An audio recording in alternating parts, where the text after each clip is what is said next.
Le collectif des avocats de l'État confirme que l'interpellation de Succès Masra a eu lieu dans le cadre de l'enquête liée au massacre de Mandakao du 14 mai dernier.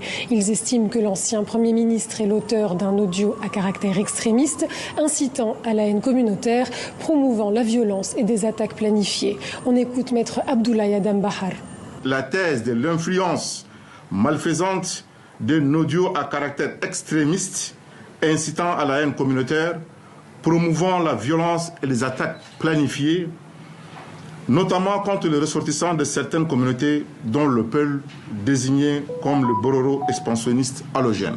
La police judiciaire, dans son rôle, a interpellé et auditionné dans le respect de normes légales les mises en cause dont Masra Succès, qu'une certaine opinion présente comme une innocente victime, alors qu'il est incontestablement le constructeur et promoteur de ce message à caractère ethno-politique, incitant à la haine communautaire, largement relayée et dont l'influence malfaisante accumulée avec le massacre de Mandakao. De leur côté, les avocats de Succès Masra estiment que le gouvernement fait preuve d'intrusion dans la procédure judiciaire et appellent à la libération de leurs clients. Le gouvernement du Tchad a décidé enfin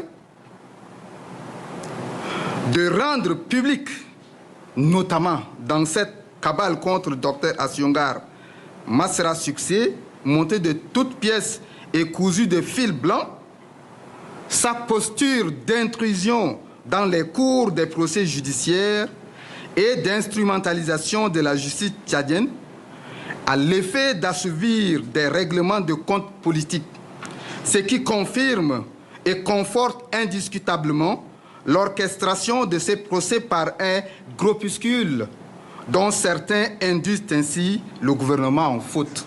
Le lieu de détention de Succès Masra était jusqu'à aujourd'hui tenu secret. Nous savons désormais qu'il est arrêté dans les locaux de la coordination de la police judiciaire depuis son arrestation préventive le 21 mai dernier.